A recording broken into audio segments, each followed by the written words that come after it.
think we are superior, but we fail to acknowledge the fact that environment and nature is a step further than us, than where we think we stand today. I'm going to briefly describe Chennai as a city for you, and the reason as to why we are doing what we're doing. Imagine, I'm going to take you on a trip now. Imagine there is this small hillock, the St. Thomas Mount, and then there's the Tirusulam Hills. Then it runs all the way to Tambaram. Then it comes to Vandalur. Then it comes right behind your college, close to Chemanjeri, and it forms a huge S. And within the S is a cavity. And in this cavity are freshwater bodies. And beyond the cavity is a large marshland which separates the oceans, the land, and the fresh water. And beyond the marsh is the beautiful ocean where you have dolphins, sharks, sea turtles, and a lot more. And all this in Chennai, very much, yes. And then we have tiny pockets of forests where the Nanmangalam forest, the Gindi forest, the Tambaram forest, the Perumbakam landscape forest, and a lot more. And this city was home to so many different kinds of birds. You name them, we had them. We still continue to have few of those left. The painted storks, the pelicans, they're all there. But the sad part is how we've failed to acknowledge that Chennai as a city has such a blessed environment. If I asked anybody in this crowd, could you please name the rivers in Chennai? And probably 50% of the crowd would give me two names, Adayar and Kuvam. But if I asked you to separate those two rivers and identify, if I took you to a particular spot and asked you to identify that river, any drainage point that's running in Chennai, we call it Kuvam. But that's not true. The river that runs at Adayar is Adayar. The place Adayar gets its name from that river. And when was the last time we acknowledged these environmental natural resources that we took pride of all these? If it's a picture about Chennai, it either has to be that of a big movie star, or it has to be that of a Victorian-style central station that we have, or that of the Marina Beach. But Chennai has much more to it than all this. If Chennai as a city has much more to it than all this, think about Tamil Nadu as a state, India as a country. We are blessed with natural resources that's second to none. We need to take pride in the fact that we're born in this country in such an environment where there's so much to be offered to every single one of us.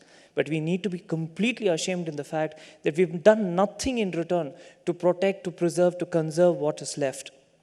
Because, ladies and gentlemen, as a student, I was always used as an audience who was there to clap for session after session when people came did presentations. But I was never given an opportunity to air my opinion or work with someone on a real-time result-oriented project. That is exactly how Environmentalist Foundation of India was born. We were thinking of a name, and four of us were on this small platform near Marina Beach, and we were like, okay, what do you want to name this organization? And we were thinking everything. Let's call ourselves Green Warriors, Captain Planet, and everything else. Then suddenly came this idea, who are we? And this kid said, we are environmentalists. And what are we? We are a foundation. Where are we? We are in India. So we are Environmentalist Foundation of India. And the next day when we went to the government office, he's like, it's a government agency, and he's asking us, no, we said it's a private organization. NGO, he said, yeah, we are trying to be an NGO. He's like, foreign funds la varuma. I'm like, I don't know, we have to ask, wait for it. Because everything ends up there. If you're a not-for-profit conservation group, the first thing that goes into people's head is that you're going to get foreign funding, you're going to establish an office, and you'll be this big-time fancy policy people who will talk to the government, and there ends everything. What are the results? Nothing. Nothing at all. Because a lot of people thought once Rolex gave us this award that if I flush my toilet, there were Swiss francs flying out of my toilet. No, that's not true. And the second thing is that organizations and individuals are becoming bigger than the cause itself. That needs to stop. Why am I mentioning all this to all of you here? Most of you are eligible voters. I'm sure more than 90% of the crowd. So as eligible voters, as youngsters, as citizens of this city, you and I have failed to demand for a cleaner, greener environment. And our idea about conservation is so limited. Our idea about conservation is very, very basic. We need to grow beyond all that. It doesn't take a movie to change ideas. It also is very important that we, as individuals, need to grow up to reality. That's exactly what I'm pitching for here today. Close to 379 lakes at one time, out of which 42 exist today. All these lakes have become dump yards where, as you noticed, garbage is being dumped day in and day out. Where is the science of all this? Nothing at all. And what is the community perception about all this? Nothing at all. Because you and I are not participating at the level at which we should be participating. There are two things. There's something called as a leachate issue. Leachate is nothing but, I would leave it for you to go do a search and do your own research on this. I'll give you the basics of this. Simple as this. It rains and there's a marshland, there's a lake, and water seeps in, groundwater, aquifer, and then we pump the water back out and we drink. Fresh water, done. But in that same lake, pond or marshland, even you and I go dump garbage, which includes anything and everything from polythene, thermocol to rubber, plastics, and every kind of trash which is non-usable and which has a chemical component to it. It rains, the water runs through all these chemical components, seeps into the ground below, and then we pump it out, we drink it. What we fail to understand is environment conservation is not about animals, or it's not about the habitats that we are trying to protect. Environment conservation is about you and I living a healthy life. If you and I need to walk the face of this planet for years to come, we need to conserve. I forgot to tell you this, I'm so sorry. Please do not clap, because that's, again, psychologically speaking, we are so tuned. We're so tuned to react immediately, but we forget the long-term goal. I would take from this hall your hands for volunteering more than these applauses. The only reason why I came on the stage was because we need young, smart minds with whom we can change the face of the city and how environment is being perceived. Because we're struggling, and it is a battle. It is an enjoyable battle, but then at some level, it hurts. It hurts that you have to be there 32 degrees Celsius every Sunday, cleaning some pond or lake with a handful of 30 people when another person would just come dump garbage right at when you're cleaning it. Or when another person would walk up to you and say, right behind my house, there's a small dump yard, why don't you come clean that also? Because conservation is being perceived as just cleanliness. Conservation is not being perceived beyond that limit. Science needs to penetrate into people's brain. Logic needs to penetrate into people's brain. That is not happening right now, right here. Leadership is something which this city, this state, and this country on a whole lacks. None of us are capable enough of standing out for our community, for our society, for our environment, because we know only limited stuff. If I took you to a given lake or a river in this city, and if I asked you to name it, most of us would not be able to. But if given an option, wouldn't we bike to that particular lake or freshwater body and quench our thirst or swim across? One of the organizers, who happens to be a dear friend from this college, is a rower. And he told me this last time when I met him. Apparently an Olympian came here and he said, the Adyar River is the best course to row. And it hurt when he said that. And I live close to that river. One of the best rowing courses in the world is right next to my house. And the sorry state of it is, after 6 o'clock every evening, there's a strong stench. And I'm not able to do anything about it. It makes me even more crippled. And what do we call ourselves, a democracy? I don't understand. I can't demand for clean air, fresh water, and neither am I equipped or capable enough for demanding my authorities of that. Then I don't think I'm part of this democracy. Then I don't think that I'm living the true responsible Indian life that I should be living. Exactly where I want all of you to think about this.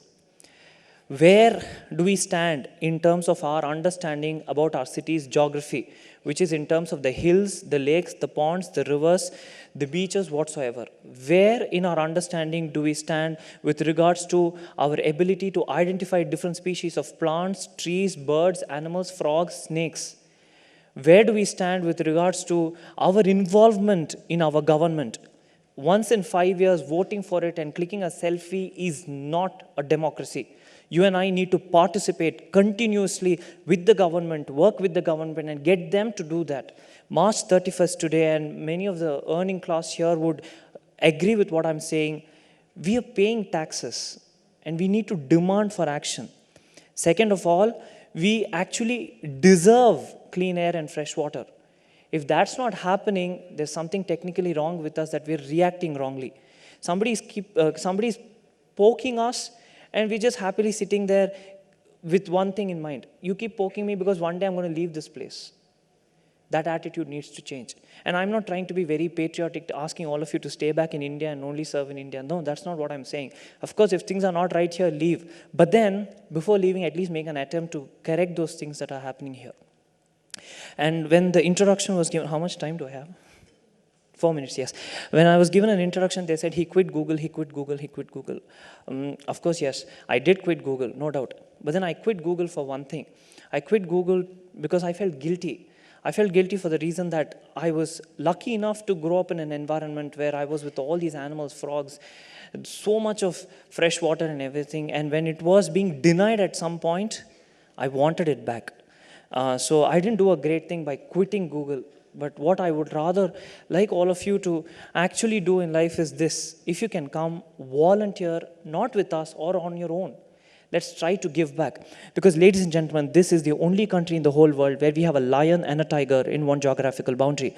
You go to Indonesia on the right, they'll show you tigers. Go to South Africa on the left, they'll show you lions. Bring them here, we can show them both.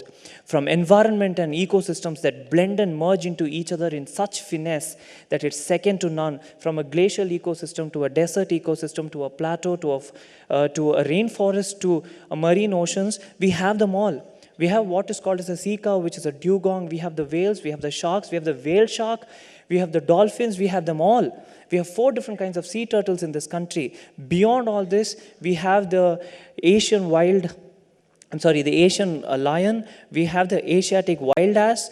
A switch of a button, I get fresh air, and I'm done with my whole world in a small room. That's not how this is going to work. We all need to give back, because you and I have the power of communication. You and I have the power of technology. You and I are chosen to be in premier institutes like this. And if we fail to make use of those opportunities, and if we do not live a different life, we're just going to be one in a crowd. If India needs to grow, if India's environment needs to be sustainable, all of us need to participate. And it's time we stopped celebrating a few individuals and few groups, and we made this a big movement.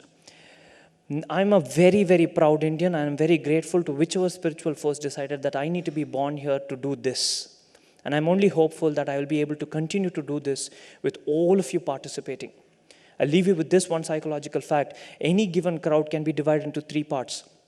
1, 9, and 90. Where 1 is the percentage of the crowd that has the ability to think. 9 is the percentage of the crowd that has the ability to process what is being thought about. When 90 is the percentage of the crowd that just blindly follows what is being given to them on a daily basis. You decide if you're going to be that 1, 9, or 90. I'm here looking forward to work with all those 1 and 9 so that we can drive the remaining 90 to become that 1%. On that note, before we sing the national anthem the next time or use the words Jai Hind, let's please think about what we've given back to India to claim credit that we're Indians. Do not clap for me. I didn't come here for that. I hope we all together can clean one lake or pond or serve some animal in the near future. Jai Hind. Okay, on that note, thank you so much, Arun.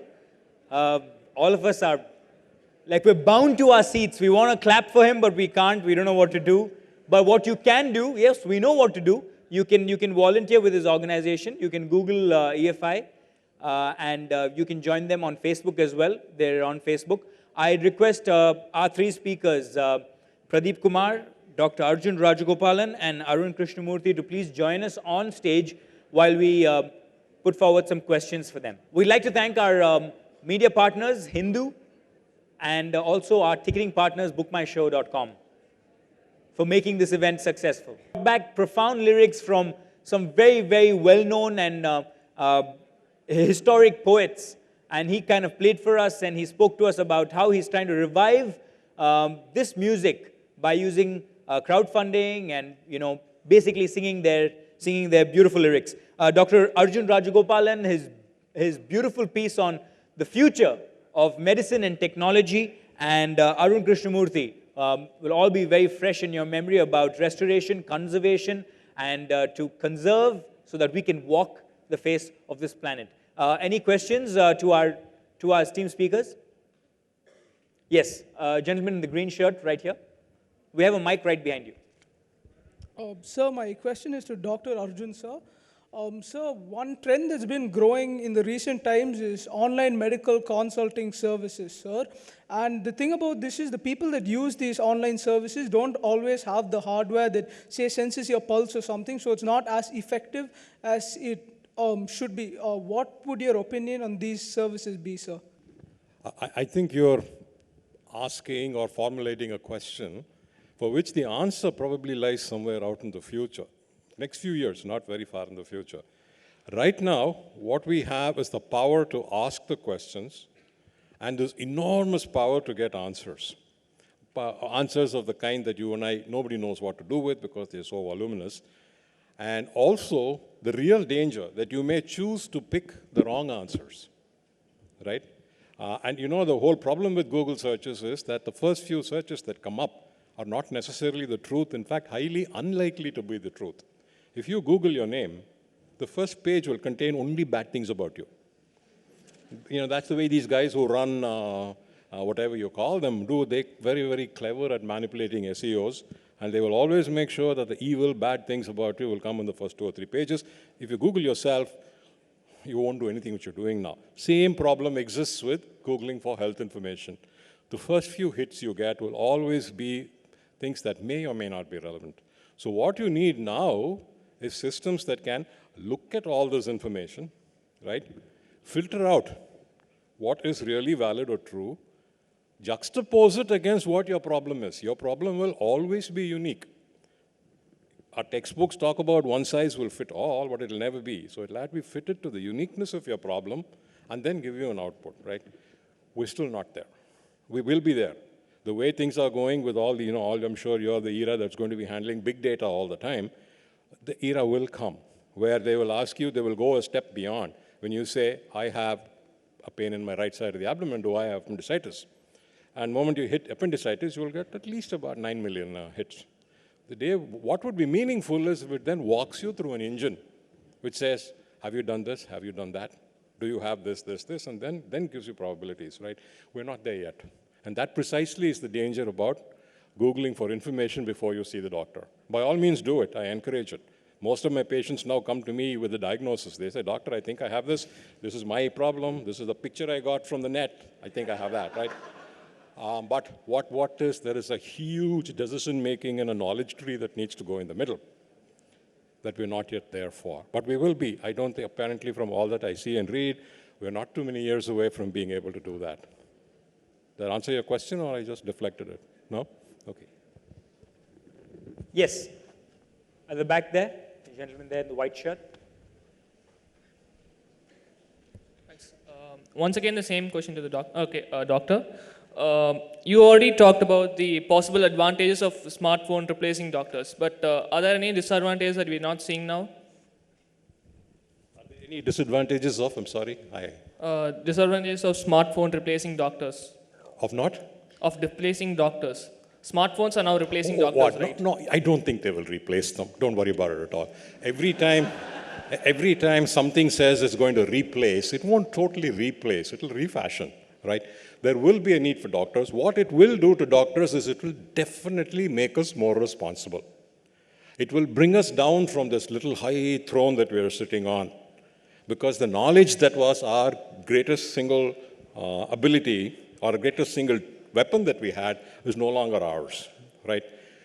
We will have to learn to be more responsible, more humble, and most importantly, seeing patients as partners rather than what I talked about, this paternalistic attitude, because in the future, and it's not even in the future, even now, when an intelligent person goes to a doctor, the chances are, specific to that particular problem that is going to the doctor, he knows more than the doctor does, he or she, guaranteed. Because you're only looking at a little bit of depth, I mean, your own personal issues, you can go armed with enormous amount of information. So what this is going to do in the future is that you just cannot replace this whole thing by just technology, but what it can do is it can extend. Where I think most of these technologies are going to be important is in places that are underserved. The bulk of India still has no access to a doctor. You go 20 kilometers outside the city, there's no doctor you can access. On the other hand, if I can empower a reasonably educated person with this tool, They can go to the bedside, take a pulse, take a temperature, measure the blood sugar, do some quick tests, talk back to me. I think it will extend reach into areas that are not properly serviced. It will definitely make doctors more humble, more accepting of the fact that they're only partners in your health. That's what we miss, is that as a doctor, I'm paternalistic, but I'm dealing with your health. It'll make us more mature, more willing to be partners. It'll make us better people, that's all. But it won't ruin the profession. If any of you are thinking of being doctors, don't worry about it. Be a doctor, but do it for the right reasons, right? And all this technology will help you. It won't replace. There are dangers. The greatest danger will be this technology falling into the hands of quacks and less trained people, people who are going to exploit this just to make money or to, to manipulate you. That danger is there. Every tool. I mean, which is the most accessed site on the internet? Which group of things? Pornography, right? It is. Accept that as a reality. You look at all the searches and you find that the bulk of them are going to porn sites. But does that mean the internet is bad? No, absolutely not. The same way, technology will always be used both ways. But I think that responsible people, people with a commitment to your health, will use it for the better. And there is a downside, but I think that we can work our way through it. And, the main thing is that you guys need to be informed about it, okay? Doctor, one thing that scares a lot of us these days is how expensive healthcare is getting.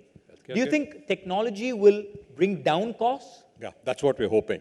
Technology, healthcare has become absurdly expensive. And the richer societies are, the more they will pay.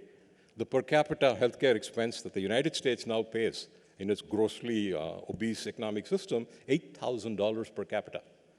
They spend $8,000 on every man, woman, and child in the United States. And that trend is going up. Answer to your question, will it affect prices? I think it will. It already is. The Theranos that I showed you, she is terrifying American medicine for the simple reason that her starting costs are about a third of what other labs are charging. Take away the fact that you don't need an appointment, you don't need to drive there, you don't need to get lab tests. The cost to society will be huge. That's where I think there will be a very, very big dent, is there are lots of these expensive components of healthcare can be significantly brought down. I think it will. I really think it will bring down costs in healthcare. Thank you, Doctor. Yes, lady in the front. Doctor, you spoke about how we can use technology in case of, like to take an ECG or something. But the main thing that patients look for is the reassurance of a doctor. So that one-to-one feel, like especially in case of a serious disease, like say a heart attack or something like that, the one-to-one interaction, that is what we most look forward to. And for instance, in my own personal experience, when I went to a certain eye clinic, they gave a printed prescription and somehow that felt wrong. So how do you explain, like if technology were to replace all these things, how would that mindset change? That's the answer to the previous question. That's the reason you're going to need doctors. It's again, you hit the nail right on the head. You do the Google search, you do search wherever database is, you get an answer. But you want a doctor to tell you that you're not going to die tomorrow, right? No amount of Google telling you that's not going to be the same. That's what I said, is that it will make us more responsible, because I will realize that when you come to me, you're already coming armed with information. And my job will be primarily that of reassurance. So what it also means that the wrong type of people are getting into medicine, right? Medicine is traditionally, if you do 99.99% or whatever absurd cutoffs you guys have now in science, worldwide they're now realizing that the more important aspect of being a doctor is having a good foundation in the humanities. You need to read poetry, you need to know philosophy, you need to understand what is pain, you need to know what is compassion, you need to be a Buddhist, you need mindfulness.